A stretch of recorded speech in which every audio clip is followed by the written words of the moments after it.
आज मैं आपको एक ऐसी अद्भुत कहानी सुनाने जा रही हूँ जिसमें भगवान विष्णु ने स्वयं अपनी पत्नी लक्ष्मी को एक छोटी सी भूल के कारण 3 वर्षों तक एक गरीब किसान के घर में नौकरानी बनने का श्राप दे देते हैं। यह कथा सिर्फ एक धार्मिक घटना नहीं बल्कि जीवन का एक गहरा संदेश भी देती है। कभी भी किसी की वस्तु बिना अनुमति नहीं लेनी चाहिए, चाहे वह कितनी भी छोटी या बड़ी क्यों न हो। तो चलिए इस अद्भुत सी कहानी को हम शुरू करते हैं।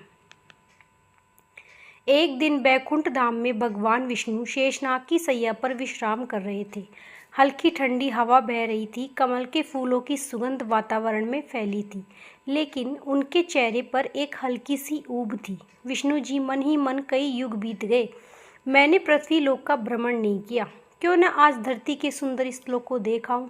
जब वे उठकर यात्रा की तैयारी करने लगे, माता लक्ष्मी ने उन्हें देखा और मुस्कुराते हुए पूछा, स्वामी, आज सुबह सुबह आप कहाँ की तैयारी कर रहे हैं? विष्णु जी बोले, प्रिय, आज मेरा मन है कि मैं पृथ्वी लोक का भ्रमण करूं। लक्ष्मी जी उत्सुकता के साथ कहती हैं, तो क्या मैं भी आपके साथ चल सकती हूँ? विष्णु जी ने कुछ क्षण सोचा और कहा, हाँ, पर एक शर्त है, धरती पर भ्रमण के दौरान तुम हमेशा दक्षिण दिशा में देखना होगा, उत्तर दिशा की ओर देखना निषेध है। माता लक्ष्मी ने बिना अधिक सोचे उस शर्त को स्वीकार कर लिया। सुबह का समय था। वर्षों की रात के बाद वातावरण स्वच्छ और सुगंधित था। जब विष्णु जी और लक्ष्मी जी पृथ्वीलोक पहुँचे तो हरियाली ने उनका मन मोह लिया। खेतों में मोती जैसे चमकते वर्षा बूंदे, पेड़ों पर चहचहाते पक्षी और मंद मंद बहती हवा, सब कुछ दिव्य लग रहा था। माता लक्ष्मी इस सुंदरता में इतनी खो गई कि उन्हें शर्त याद ही नहीं रही और उनका मन भटककर उत्तर दिशा की तरफ चला गया। वहाँ एक मनमोहक बगीचा था, सुगंध से भरा, रंग बिरंगे फूलों से सजा हुआ। मोह में बंधकर वे बगीचे में चली गई और एक अद्वितीय सुंदर फूल तोड़ लिया। जब वे फूल लेकर विष्णु जी के पास पहुंची तो विष्णु जी की आंखों में गंभीरता आ गई। विष्णु जी बोले कि हे लक्ष्मी, मैंने तुम्हें स्पष्ट कहा था कि उत्तर दिशा की ओर मत देखना। यह फूल किसी और का है और बिना अनुमति लिए लेना चोरी के समान है। माता लक्ष्मी ने क्षमा मांगी, स्वामी, मुझसे भूल हो गई, कृपया मुझे क्षमा करें। लेकिन विष्णु जी ने कहा, भूल के लिए दंड भी आवश्यक है। तुम्हें इस फूल के मालिक के घर 3 वर्षों तक एक साधारण नौकरानी बनकर रहना होगा।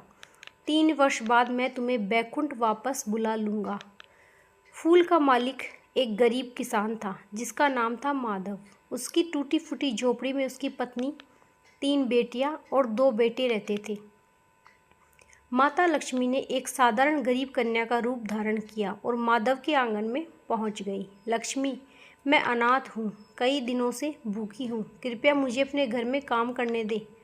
माधव ने दया से कहा कि बेटी, मैं गरीब हूँ, मुश्किल से अपने परिवार का पेट भर पाता हूँ, लेकिन अगर तुम मेरी बेटी बनकर रहना चाहो तो हमारा सूखा सादा भोजन तुम्हें भी मिलेगा। माता लक्ष्मी ने सहर्ष स्वीकार कर लिया। माता लक्ष्मी के आने के अगले दिन ही माधव को इतनी कमाई हुई कि उसने एक गाय भी खरीद ली। धीरे धीरे उसके खेत लहलहाने लगे, पशु बढ़ गए और घर में अन्न धन की बरकत होने लगी। माधव को आश्चर्य होने लगा, लगता है यह कन्या कोई साधारण नहीं, अवश्य ही कोई देवी है।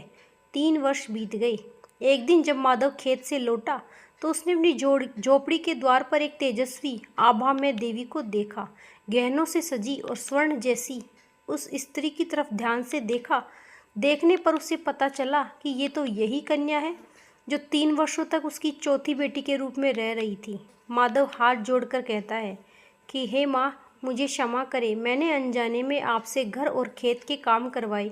माता लक्ष्मी मुस्कुराकर बोलती है, माधव, तुमने मुझे अपनी बेटी की तरह सम्मान दिया, दया और प्रेम दिया, मैं प्रसन्न हूँ। मैं तुम्हें आशीर्वाद देती हूँ कि तुम्हारे घर में कभी भी धन और सुख समृद्धि की कमी नहीं होगी। इतना कहकर माता लक्ष्मी बैकुंठ लौट गई। दर्शकों, यह कथा हमें सिखाती है कि बिना अनुमति किसी की वस्तु लेना अनुचित है और दूसरों के साथ दया और प्रेम से व्यवहार करने से ईश्वर का आशीर्वाद अवश्य मिलता है। अगर आपको यह कथा पसंद आई हो तो चैनल को लाइक, सब्सक्राइब, कमेंट में जय माता दी जरूर लिखिएगा। राधे राधे।